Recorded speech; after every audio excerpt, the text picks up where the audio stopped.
Hi friends, ஒரு 50-60 ஆண்டுகளுக்கு முன்னாடி பார்த்தீங்கன்னா பிபி, சுகர், கேன்சர் போன்ற நோய்கள்லாம் வெகு சிலருக்கு தான் இருந்துச்சு. ஆனால் இன்னைக்கு பரவலாக எல்லாருக்குமே இருக்குது. ஏன் இந்த நிலை என்னங்கிறத நம்ம சித்தர்கிட்ட கேட்டு தெரிஞ்சுக்குவோம். வாங்க வீடியோக்குள்ளே போகலாம். இந்த காணொளியை பார்த்து கொண்டிருக்கும் அனைத்து மக்களுக்கும் மெய்ஞான சித்தரின் பணிவான வணக்கங்கள்.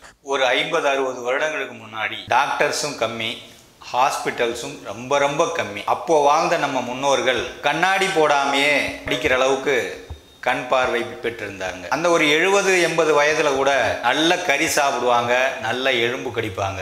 அந்த அளவுக்கு பல் உறுதியா இருந்தது அவங்களுக்கு. ஆனா இன்னைக்கு தெருவுக்கு ஒரு டாக்டர், அடுக்குமாடி கட்டடங்களை உடைய ஹாஸ்பிட்டல்ஸ் நிறைய பெருகி இருக்கு. ஆனா இன்னைக்கு குழந்தைங்களே கண்ணாடி போடுது.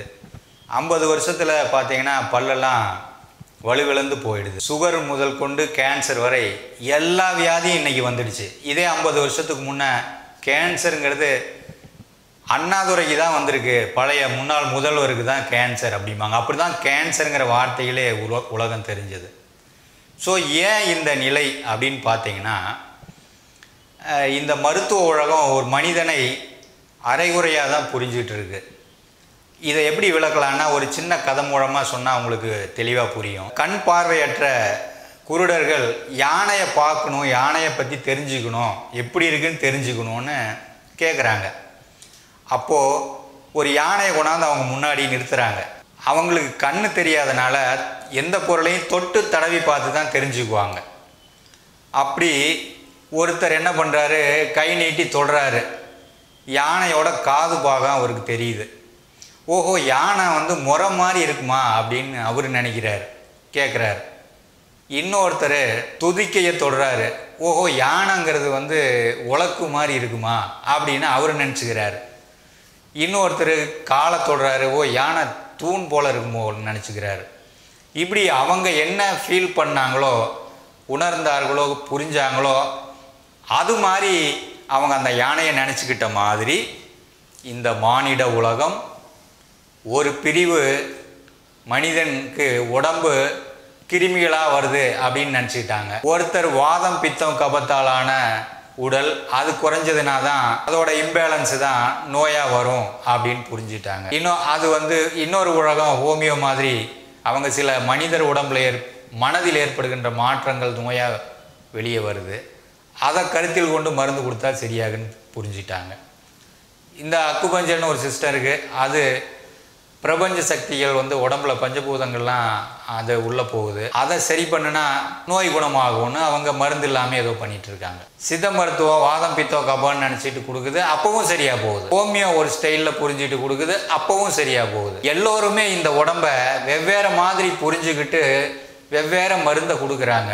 எதை செஞ்சாலும் இந்த நோய் குணமாகிடுது. அப்படின்னா இந்த உடம்பு அப்படிங்கிறது அந்த குருடர்கள் புரிஞ்சிட்ட மாதிரி புரிஞ்சு தான் செய்கிறாங்க. ஆனால் இந்த உடம்புல அது நோய் சரியாயிடுது. இந்த உடம்புனா என்னன்னா, புரிந்து கொள்ள முடியாத மிகப்பெரிய ஆச்சரியங்களை எல்லாம் தன்னுள் அடக்கி கொண்டிருப்பது தான் இந்த உடல். அப்போது அதை கரெக்டாக புரிஞ்சு அதுக்கு தகுந்த மாதிரி செஞ்சோம்னா நோய்களை முழுமையாக சரி பண்ணிட முடியும். இப்போது அந்த உடல்ங்கிறது இப்போ கண்ணுக்கு தெரிகிற பருவுடல் பாதி தான். கண்ணுக்கு தெரியாத நம்ம உடம்பு மேலே இருக்கிற ஆறா சக்தி உடல்ங்கிறது மீதி. அதில் சக்கரங்கள் இருக்குது.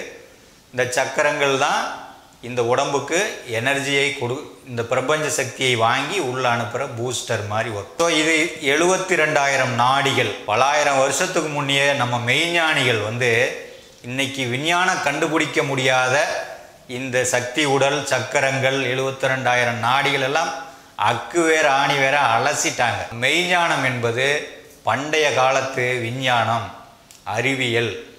இன்றைய அறிவியல் இன்னும் அந்த அறிவியலை ரீச் பண்ண ரொம்ப காலம் ஆகும். அதனால தான் நிறைய விஷயங்களை புரிஞ்சுக்க முடியாததுனால அவங்களுக்கு ஏற்றுக்க முடியல. இப்படி தான் மருத்துவம் உலகம் இருக்குது. இன்னொரு விஷயம் என்னன்னு பார்த்தீங்கன்னா, இந்த குழந்தை பெற்றெடுக்கிற விஷயத்தில் எங்கள் அம்மாவுக்கு நாங்கள் 7 பேர் பிறந்தோம். சர்வசாதாரணமாக பெற்றெடுத்தாங்க. ஒரு 50-60 வருஷத்துக்கு முன்னே மருத்துவமனைக்கும் அவர்களுக்கும் தொடர்பே இல்லை. இயற்கையாக கருத்தரிப்பாங்க, இயற்கையாக குழந்தை பெற்றுக்கொள்வாங்க. குழந்தை பெற்கும் நாள் முதல் வரைக்கும் அவங்க வேலை செஞ்சிட்டு இருப்பாங்க, சமைப்பாங்க, காட்டு வேலைக்கு போவாங்க, எல்லாம் பண்ணுவாங்க. எங்கள் பெரியம்மாவுக்கு பார்த்தீங்கன்னா 12 குழந்தைகள். இந்த மாதிரி தான் அந்த காலத்து வாழ்க்கை இருந்தது. இப்போ அம்பேத்கரே 13வது குழந்தைன்னு சொல்லுவாங்க அவர். ஸோ இயல்பாக பெற்றெடுத்தார்கள். அப்புறம் இப்போ இந்த 30 எனக்கு ஒரு 40 வருஷத்துக்கு முன்னே எங்கள் வீட்டு அருகிலேயே டாக்டர்லாம் கிடையாது. கிராமத்தில் ஒரு வயசான பாட்டிங்கெல்லாம் இருப்பாங்க, அவங்க அதை கவனிச்சுக்குவாங்க. நான் பார்த்துருக்கேன், என் வீட்டு அருகில் வீட்டிலேயே பிரசவமெல்லாம் நடந்தது. இந்த 20-30 வருடத்தில் என்ன ஆயிடுச்சுன்னா, கருத்தரித்தல் இயல்பாக நடந்தது. கல்யாணம் ஆகி குழந்தை பிறக்கிறது மட்டும், டெலிவரி மட்டும் ஹாஸ்பிட்டலில் பண்ணுற மாதிரி டாக்டர்ஸ் தள்ளி விட்டு போயிட்டாங்க. அந்த பக்கம் நகர்த்துனாங்க மெதுவாக. அப்போ டெலிவரி மட்டும் நடக்கும். இது எங்கள் அக்காங்க காலங்கள்லாம் பார்த்தீங்கன்னா டெலிவரி மட்டும் நடக்கும். அது சாதாரண ஒரு நர்ஸே கூட பார்த்துடுவாங்க. அப்புறம் இந்த 20 வருஷம் என்ன ஆச்சுன்னா, கல்யாணம் ஆகி இயல்பாக நடக்கும் கன்சீவ் ஆகிறது. ஆனால் மாதம் வந்து செக் பண்ணிக்கங்கன்னு அப்படியே ஹாஸ்பிட்டல் பக்கம் இழுத்தாங்க. மருந்து கொடுப்பாங்க, பெரும்பாலும் வந்து சிசேரியனில் தான் போய். அதை தாண்டி இப்போ ஒரு 10 ஆண்டுகளை என்ன நடக்குதுன்னா, கருத்தரித்தலே செயற்கை கருவூட்டலில் தான் நடக்குது. பெரும்பாலான திருமணங்களில் இயல்பான கருத்தரித்தல் இல்லை. ஏன் இந்த நிலை அப்படின்னு பார்த்தீங்கன்னா, இயற்கையை விட்டு நாம் வெகு தூரம் போயிட்டோம். நாம் சாப்பிட்றதுலேருந்து தூங்கிறதுலேருந்து நம்மளுடைய பழக்க வழக்கங்கள்லேருந்து எல்லாமே செயற்கைத்தனங்கள் இதில் நிறைய மாறிடுச்சு. வாழ்க்கை ஸ்டைலை வந்து நம்ம நிறைய முன்னோர்கள் வாழ்ந்த விதத்தில் நாம் வாழணும்.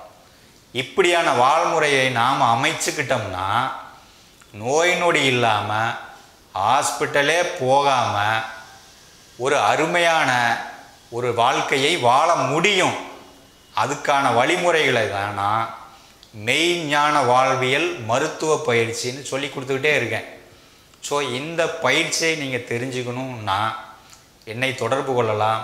அதற்கான எண் 9432055549. இந்த காணொளி உங்களுக்கு பிடிச்சிருந்தா லைக் பண்ணுங்கள், கமெண்ட் பண்ணுங்கள், ஷேர் பண்ணுங்கள்.